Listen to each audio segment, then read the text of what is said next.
wax day fay wax Sénégal dafa bëri événement wax day ñëw rek tànca beneen bi jàll te dafa nekk loo xamante ne lu am importance la et koor bi dans la semaine plus tard vendredi incha allah. dina egg fii ci Sénégal ñu war ko jébbal boromam moom Cheikh Touré incha allahu rabbi Soda Mariam ñu bàyyi nga wéyal rek. D'accord soxna Zeyna donc tey lu gën a fës ci actualité politique bu tey. mu nekk l'affaire Aïcha Moment yaakaar naa ñëpp gis nañ mariage am bi. mu def buzz bu baax a baax ci biir réseaux sociaux yi. vraiment suscité wax ju bëri daal coow am na ci ñu bëri kontaan nañ mais andi na polémique par rapport à son âge parce que la majeure partie des gens ils ont dit que moom dafa yéex a sëy te vraiment moom wax na génn na wax carrément ni genre sëy nekkul ci côté âge. nit dafa nekk mariage dafa nekk loo xamante ne nii c'est sacré ba tax na saa yu ko yàlla tuddee lay am. la preuve mi ngi nii am na jëkkër tout récemment teral nañ ko vraiment. mais borom 32 millions. waaw mooy Aïcha Moment mu nekk loo xamante ne nii message bu nice boo xamante ne nii jàllale na ko sax de Zeyda. waaw bii mooy deuxième sëyam de dafa sëyoon ba divorcé. sëyoon na ba divorcé. waay xam nga li olof di wax rek sëy neexul sëyaata neex. waaye mbir mi neex na waaye. am na fii daal 200 mètres kii nu mu tuddati 2000 mètres carrés daal am na ko ci Dakar jaay jël jub Sangomar gi. appartement Paris. Porsche lañ ko may de Porsche. bintu Porsche oto Porsche. 32 millions 1 2 3 ba 30 fanweer ak ñaar. ci million ci kopparu français fa. dañ ko dóor ci table yàlla na ko jig rek sëy bi barkeel yàlla defal ko. ba pare mu def injection bu simple. billaay lu simple la def. anytime cuub bu simple la sol. sañse na torop vraiment. simple la sol. billaay donc su ñun pauvre yi. di laal di dagg 10 naan la 10e attaque. billaay. yàlla baax na yal na ko Christophe madame Christophe. yàlla na sëy bi barkeel bu baax a baax gis naa nag ñu bari wax ci. man loolu dama ci bëggoon sànni samay grain de sel ñu naan Christophe moo da tur jullit. ñu naan tubaab la. est-ce que tuub na wala tuubul xam nga sénégalais moom fii mooy table yaa ngoone. en tout cas moom la engagé. digganteem ak borom moom la. tuub na wala tuubul yàlla moo wax ci alxuraan. jullit amul droit sëy ku dul jullit. loolu moom la engagé moom ak Christophe ak ay mbokkam. ñi ko mayee loolu ñoom la engagé en tout cas ñi ko mën a ñaadal. mooy que vie heure te yàq ki ma gis nii moom ab Zeyna la daa sadik. dara safu ko mu ngi dund ay dundam di dagga yaramam. di capp ci mayonnaise bi li Mama Café o wax ni di capp ci mayonnaise di pàcc ci limon yi. di tindi sa anti stress mu ngi koy def. vraiment. donc ñu continuer soxna Zeyna. yaay kii léegi. ok bàyyi mu doxal. waaw continuer ci li nga xamante ne ni moo di décès ki nga xamante ni moo di le jeune Mouhamed. nga xamante ni defoon na fi polémique temps yi yëpp. donc démb ñu gis grand frère am génn joxe ay informations comme quoi que petit frère am je rappelle que Mouhamed benn jeune cak-cak la woon mooy cak-cak bu ñu fekkoon këram. jam ko ay coups de couteau ba mu sedd.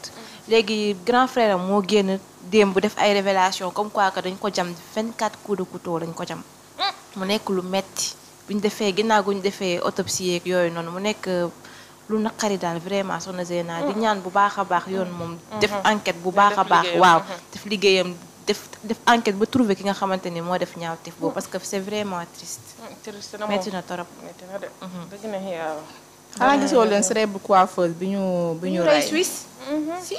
ok loolu tamit nekk na lu doy waar vraiment. mu nekk lu doy waar ci daan la ñëw ni lu metti lu doy waar te ki nga xamante ni lañ ne. moom moo ko rey. allahu akbar. après son divorce ak jëkkëram moo ko hébergé woon. kër kooku la nekkoon. après parce que elle a récemment divorcé. mu nekkoon coiffeuse bu siiw foofu nga xamante ni moo di Suisse. mu nekk nit boo xamante ne nii ñu génn gum def ay témoignages ne nit ku baax la était tellement réservé. mais doy na waaye yàlla na yàlla ñiit daal ki def ñaawteef bi parce que c'est vraiment triste nag genre yooyu noonu parce que de plus en plus ça se fait de plus en plus d'actualité que ñuy rey suñuy sœur wala suñuy frères sénégalais ci extérieur. mais le premier suspect nee nañ Iya Diawo la.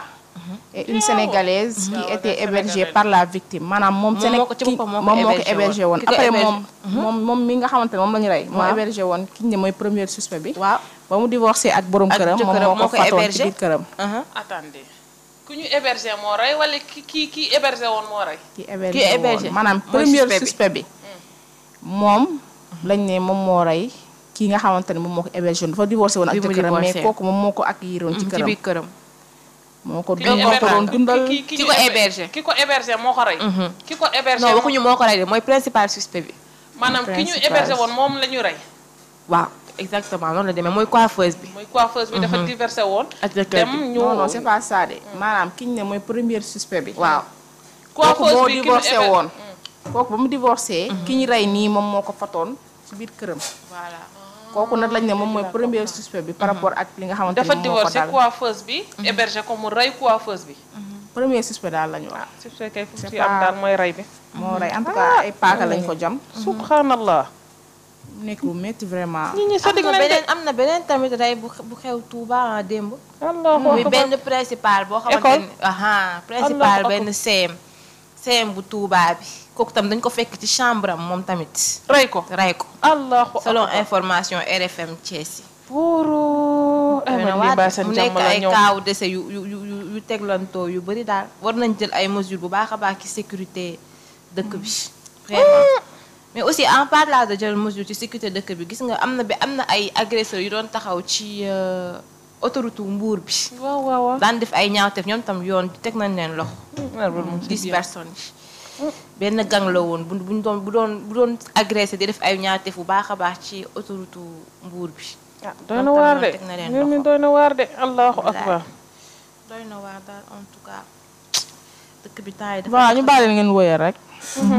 léegi ñu ñëw rek sur le cas yaakaar naa ne boobu moo gën a teketembe soxna Mariama si je me le permets ci cas bi nga xamante ne nag mooy diggante No Face Mia Guissé ak ki nga xamante ne mooy Pape ak Djibril Guissé moo nekk koo xamante ne le grand frère de Mia Guissé d'après sa sortie barki démb ci guddi avec Cheikh Ahmed Cissé muy wax yoo xamante ne vraiment di révéler li nga xamante ne No Face lu mu doon traité ki nga xamante ne mooy Mia Guissé mais nag d'après loolu dafa am loo xamante ne loolu moo waral génn googu noonu ndax ki nga xamante ne mooy la fille de Mia Aminata il peut pas voyager sans l'autorisation parentale parce que Sénégal mënoo wala sax monde gi yépp sax je peux pas voyager sans l'autorisation de tes parents en tant que amago 18 ans te mu nekk loo xamante ni xale bi loolu daf ko métti tellement que école bu muy jàngee sax dañuy organiser des colonies de vacances mais mënu ci participer parce que ki nga xamante ne mooy son passeport ki nga xamante ne mooy wayjuram daf ko wayjuram bu góor No Face da ko yóbbaale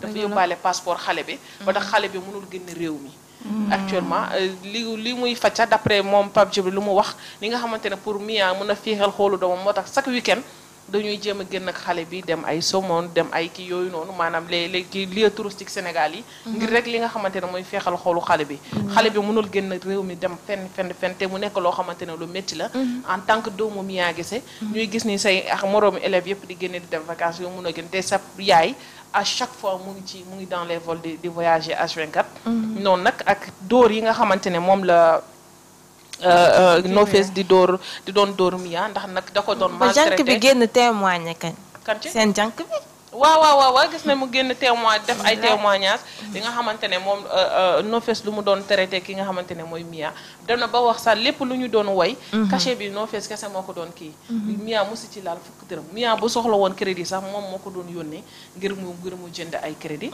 waaye nag ci loolu noonu xam nga borom la No Face moom dafa saf làmmiñ ci saa si la ko bind nag jàmm sant ak moom bu baax bind ko ci instant Facebook autant pour moi ne ko dinaa la tontu suba te ak ay preuve laa lay tontu dinaa la fenloo te ak ay preuve laa lay fenloowee waaye dafa posté rek Mia riposté itam ne ko boo koy fenloo ak ay preuve ma fenloo waat la ak ay preuve ndax loo fi yor naa lu ko raw maa ngi koy denc mu nekk loo xamante ne nag lu ñaaw la moi j'attendais pas que Mia Guissé mu def ko vraiment en tout cas seen histoire bi yàgg na saison 2 épisode 45 wax dëgg yàlla depuis divorce bi te loolu noonu divorce Mia Guissé ak No Face yaakaar naa ni ci ñu ko annoncé woon mag temps ci lañ bokkoon di ko nuyu au passage parce que Pape Djibril Guissé mii maa ngi koy message nii sax di xool ndax dina ma jël moo ñu woowoon expliqué ñu li Mia Guissé jamono yi Mia Guissé mi ngi dëkk Jacques Mbao Jacques Mbao la dëkkoon moom ak No Face maanaam No Face da ko doon privé de tout ba ci wàllu solinam sax No Face da ko doon privé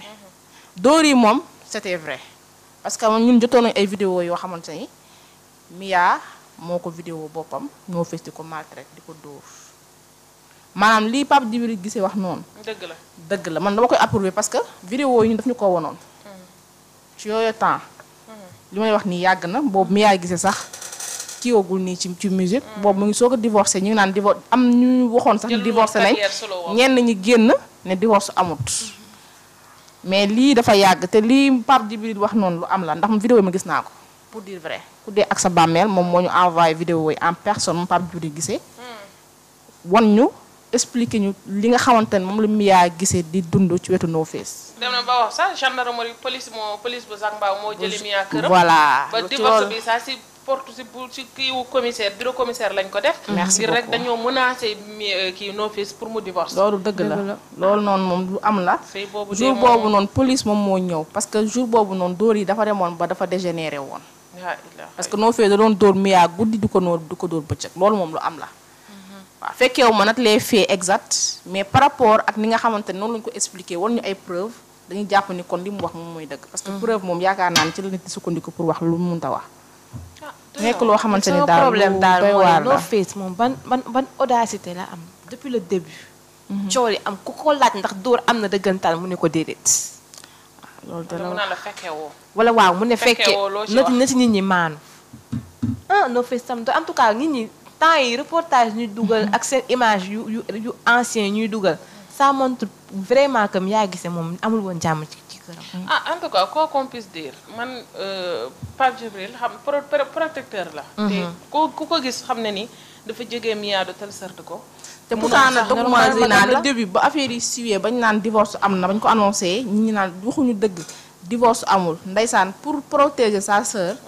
dafa doon dal sax suñu kaw ne ba ñu koy wax ni woon pour ñu divulguer ko moom Pape Djibril gisee pour protéger image yu Mia gisee taxoon na sax mu defoon un pas de recul moo tax ba ma ko gisee man ci live kii mu yéeg man dama ne kii bu waxee rek yaa quelque chose xale bi parce que woo naa ko maintes reprises par rapport à ça mu ne moom boo may jël bint danga may jël par rapport ak sama liggéey mais affaire Mia gisee du ma ci wax te li ma la wax ni ëpp na 2 ans cybersécurité jour bu ñu convoqué foofu Mia mais juste dafa interpréter rek jëf ji nu mu dem ak sëram bi ñu bëgg a ni teg ak l'injuste et tout mais nangul sax dugg ci wàllum loolu noonu parce que sër bi ki nu mu tuddati doom ji tamit doom ji dafa sonn fii ak 18 ans xale bi 6 ans la mu xaw ma ba 18 ans dafa bëri doo maanaam amoo doo génn réew mi def dara No Face quoi qu'on puisse dire seetaanal sa bonooru doom saa yoo toogee wax nga naan sama doom na seetaanaat bonooru xale bi na bàyyi ko passeport jàmbur su fekkoon moom mooy joxe xaalis pour xale bi génn sax ma ne waaw mais joxewul xaalis yaayam mooy fay na joxe passeport xale bi passeport bi doyewu ko dara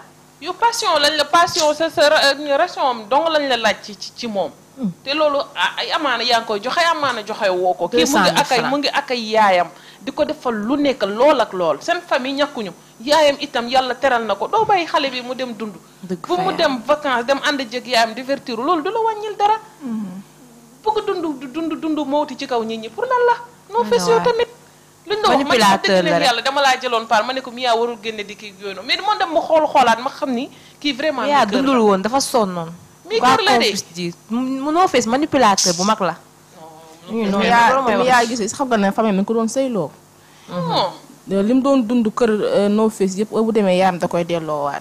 parce que dañoo opposé woon ci sëy ba au début. waaw nanguñu woon mu takk ko. moo tax ñu ko mu yaa rocc ci loxo ci di rocc xaw ma loxo ci laala ne force No Face lay def parce que moom la bëgg. xam nga rek amour jeunesse et tout ça. ba pare waa ji da ko doon manipuler bu baax yéen a bokk studio. xam nga mu ñëw di la produire yéen a bokkoon studio li ngeen di kiiwee et tout ça parce que Mia rappeuse la woon.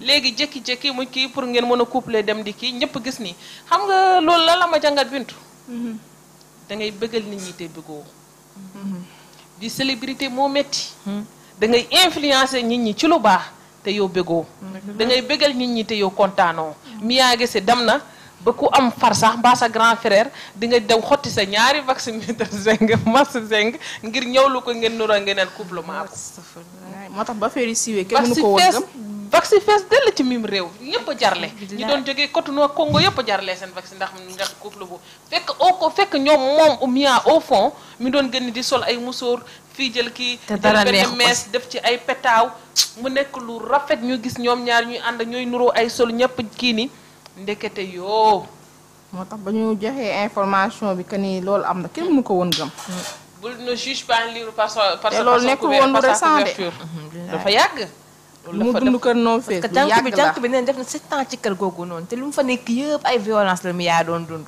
man de benn homme jaralu ma ko. doy na waar benn homme du ma ko jaral ci àdduna. boo ma dóoree benn yoon dootul ñaaraat. ci kattanu yàlla ak mbaaxam benn jaru ko de ci àdduna. boo may dóor benn yoon du ñaaraat. dinaa la def loo xamante ne wuyaay. tey jaru ko. jaru ko moom soo demee ñu avancé. ñu continuer wax ci li nga xamante ni rek mooy kaawu Fatou Bintou kii bi Babel bi. parce que démb def na live wax carrément que lu expliquer. nu mu arrêté ci série Babel parce que ñëpp gis nañu dafa jékki saa rek arrêté ci série bi mu génn justifier wax comme quoi que dafa dem demander leen permission mais accordé luñ ko mais quand même moom mu dem voyager nee na soi-disant dafa demoon dem defi check-up pour xool bilan de santé en français pour xool yaramam saytu yaramam bu baax a baax parce qu'elle ne se sentait pas bien vrai que ñu bëri nag dañoo génnaat ne c'était pas un bilan dafa demoon defi BBL te yaakaar naa loolu waaw neex naa xam ndax ku nekk xam na ni Fatou Bintou daa def BBL et tout bien vrai que moom tudd ko ci gémminam mais mu génn def ci ay révélation ne dafa ñëw rek gars yi signaloo ko benn contrat pour mu rompre kii bi seen contrat ak ñoom waa Marodi ci saa si moom itam saison de Fatou Bintou Thiam ak man Fatou Bintou Babel sa xaw ma ko moom du mu sansé en tout cas doy na waar ñëpp gi moom avant sa première saison Babel moom il était mooy Nefertiti waaw première série bi sax dafa defoon BBL mais ñu bari dañ doon wax ne que forme bi baaxul affaire yooyu noonu bon par rapport avec deuxième kii bi quand même ñu gis mu gën a grossir et tout ça là bon d'après li nga xamante ne ñun lu ñu mën a sukkandiku mooy communiqué bu Marodi bind par directeur bi Mass moom lu mu wax mooy que li nga xamante ne Fatou Bintou Thiam Nefertiti Sow di Fatou Bintou Thiam l'actrice principale de la série Babel dafa nekk koo xamante ne son état de santé mayutu ko mooy kii moo tax dañuy rompre li nga xamante ne moom mooy kii dañuy wut beneen personne ñoom da rafetal nañ mais Fatou Bintou nag démb ci laay fa loolu lañ ko wax te quoi qu'on puisse dire même pas 4 jours ñu gis Fatou Bintou Ndiaye génn xaalisoo mais loolu yàgg na li ngeen di wax nii. mais live bi démb la dafa génnaat. live bi démb la moo dafa génnoon di andi leeral yeeg yooyu démb dafa war a xam ne c'est une actrice. elle doit éviter ce genre de détails. c'est une actrice. wax dëgg ne yàlla elle joue bien ses rôles. donc na éviter genre yi parce que maison de production yi. dañu nekk yoo xamante ne mun nga fi jóge tey dem fee mu nekk loo xamante ne vraiment. na ko éviter bu baax a baax moom Nefertiti. am na solo bu baax. donc ñu continuer rek ak dernière information bi ma am. comme quoi que dañoo démanteler benn réseau encore une fois ci wàllum Qnet yeeg yooyu noonu yaakaar naa ne temps yi moom loolu def na buzz bu baax a baax ci réseaux sociaux yi. vraiment ci fi nga xamante ne nii moo di Kidira. ñu doon def aussi trafic de migrants waa réseau boobu noonu vraiment ñu démanteler seen réseau bi démb fi nga xamante ne nii moo di Kidira te gars yi ñu ci jàpp c'est encore ñoom ñu ngi jóge encore une fois Ghana.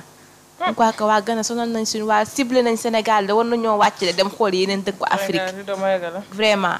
mu nekk lu doy waar parce que ñu jàppale parce que dafa am benn victime bu dem porter leen plainte comme quoi que dañ ko escroquer plus de 2,4 millions.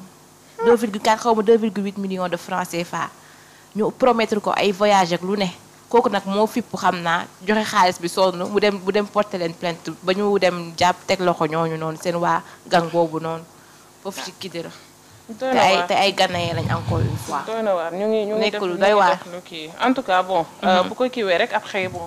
ñu jàll ci information bi ñu tëjee foofu noonu. Bintu mooy ki nga xamante ne fale ca Yëmbal. ki nga xamante ne comment dirais-je Yëmbal une élève et sa mère en garde à vue pour infanticide. maanaam xale bi dafa juróon doom. yaakaar naa ni yaay ji rey ko. mi nga xamante ni mu nekk loo xamante ne lu doy waar. nga xamante ni moom yaay ji ak doom ji yëpp finalement actuellement placé nañ leen à garde à vue. bu loolu jàllee rek ñi nga xamante ne itam. ñu dem rek ci fi nga xamante ne mooy Almadi 2. benn une fille de 22 ans. ñu ko jàpp foofu noonu muy def ay li nga xamante ne moom mooy benn réseau moo xamante ne prostitution xaw ma je ne sais pas. moo doon jaay lekk waaw mooy jaay lekk di yor restaurant fekk daf ko masqué. ci li nga xamante ne ay def ay rassembler ay xale yu jigéen ñuy jaay seen andi bopp te kooku 22 ans képp la am. maa ko wax barki démb la Almadies 2. mu nekk loo xamante ne lu doy waar la ci même Almadies 2 bu Sedima. waaw Sedima.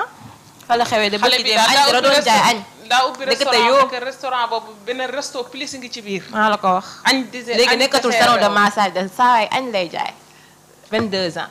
dëgg yoo saa ngi entré lu nekk ci biir foofu dessertu ci biir. yàlla baax na ñu daal di tàggoo Zeyna ñu bàyyi la nga tàggoo. ala bitu ce fut un plaisir quand même bokk ak plateau bi Alaaji Matar mi nga xamante ni kii ak Soda Marème di ñaanal yàlla rek yàlla ñu yàlla may jàmm. defal ñu tawfiq ak taysiir ci barke Seydina